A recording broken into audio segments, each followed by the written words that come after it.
ସକାଳ ସମସ୍ତଙ୍କୁ ରାଜେଶ ଅଫିସିଆଲ ବ୍ଲଗକୁ ଆପଣମାନଙ୍କୁ ସ୍ୱାଗତ ଜଣାଉଛି।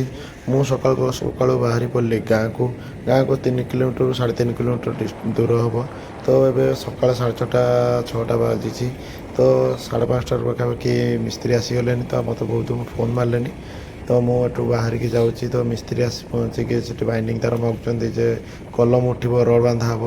ତ ମୁଁ ଏଠୁ ଗାଁରୁ ଯାଉଛି, ଦେଲେ ବାଇଣ୍ଡିଙ୍ଗ ତାର ଦେଲେ ସେମାନେ କଲମ ଉଠେଇବେ। ରାସ୍ତା ବହୁତ ଖରାପ ଥିଲା। 2 ଦିନ ଆଗରୁ ଢଳେଇ ବି ଗୋଟେ ପଡ଼ିଥିଲା, ଗ୍ରେଡ୍ ବି। ତ ବହୁତ ସ୍ଲୋଲି ଗାଡ଼ି ନେଇକି ମୋତେ ଯିବା ପାଇଁ ପଡ଼ିଲା, କି ବହୁତ ଖରାପ ରାସ୍ତା ଥିଲା। ତାପରେ 2 ଦିନ ଆଗରୁ ଯେ ଢଳେଇଟା ପଡ଼ିଥିଲା ତା ପଟା ଏବେ ବର୍ତ୍ତମାନ ଖୋଲୁଛନ୍ତି। ତ ଆଉ ଗୋଟେ ଲେବର ସେଠି ଇଟା ବି ବହି ଆଣିକି ରଖୁଛି, ମଝିରେ ଫିଲିଂ ବାଲି ପଡ଼ିଛି, ଫିଲିଂ ହେବ। ତ ମୁଁ ବର୍ତ୍ତମାନ ସେଠି ପଟା ତାଙ୍କର ଖୋଲିକି ସାଇଜ୍ କରିବେ। ତ ମୁଁ ତାଙ୍କୁ ତାର ବି ଅଲରେଡ଼ି ଦେଇସାରିଛି। ସେମାନେ ଉପରେ ଜିଆଇ ତାର ବାନ୍ଧିକି ଇଟା ଯୋଡ଼େଇ କରିବେ। ତ ମୁଁ ସେଟା ପଚାରି ବୁଝୁଥିଲି ଯେ ଏଇଟା କେତେ ଦିନ ଭିତରେ କମ୍ପ୍ଲିଟ୍ ହେଇଯିବ। କାହିଁକି ନା ଖରା ହେଉଛି ନା, ତ ସେଇଟା 8-10 ଦିନ ଭିତରେ କମ୍ପ୍ଲିଟ୍ ହେଇଯିବ କି ନାହିଁ, ମୁଁ ମିସ୍ତ୍ରୀ ସହିତ କଥାବାର୍ତ୍ତା ବି ହେଉଥିଲି। ତାପରେ ମୁଁ ଆସିକି ପହଞ୍ଚିଗଲି ଛକରେ ମୋ ସାଙ୍ଗଟା ଗୋଟେ ଦୋକାନ କରିଛି, ହେଉଛି ମୋର ବେଷ୍ଟ ଫ୍ରେଣ୍ଡ। ସେ ନୂଆ ଏଇ 2 ମାସ କି 3 ମାସ ପାଖାପାଖି ହେବ ଦୋକାନ କରିଛି।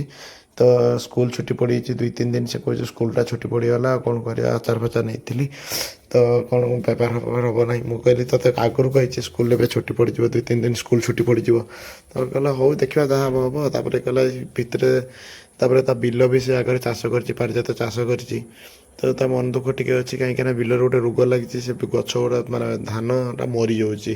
ତ କହିଲେ ବହୁତ ଟଙ୍କା ସାରିଲିନି, କ'ଣ କରିବି। ତାପରେ ମୁଁ କହିଲି ଦେଖ ଯାହା ହେବ ଆଉ କ'ଣ କରିବ।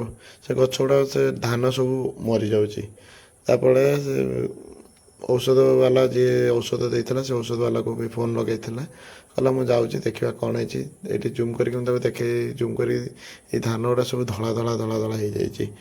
ତାପରେ ସେଇଠି ବସିକି ଆମେ ପ୍ଲାନ୍ କଲୁ ଯେ ଏବେ ତ ସ୍କୁଲ ଛୁଟି ପଡ଼ିଛି, ଦୋକାନ ତ ଏବେ ଚାଲିବନି। ତାହେଲେ ଆମେ ପୁରୀ ଯିବା ପାଇଁ ପ୍ଲାନ୍ କଲୁ ଯେ ପୁରୀ ଯିବା। ତ ଆମେ ପୁରୀ ଯିବା ପାଇଁ ପ୍ଲାନ୍ କଲୁ। କହିଲା ମୁଁ ପୁରୀର 50 ଦିନ ପାଖାପାଖି ମୁଁ ରହିଛି, କାହିଁକିନା ସେଠି ମୋ ମାଉସୀ ଘର। ଆଉ ସିଏ ଯେ ପ୍ଲାନ୍ କରିଥିଲା ସକାଳୁ ପୁରୀ ଯିବା, ସନ୍ଧ୍ୟାବେଳକୁ ପୁରୀରୁ ଫେରିବା। ମୁଁ କହିଲି ସେମିତି ଗଲେ ପୁରୀର କିଛି ବି ମଜା ନାହିଁ। କାହିଁକିନା ପୁରୀରେ ଯିବ ମାନେ ଟିକେ ବୁଲାବୁଲି ନ କରିକି, ନ ରହିକି ବୁଲାବୁଲି ନ କଲେ କିଛି ବି ଭଲ ଲାଗିବନି।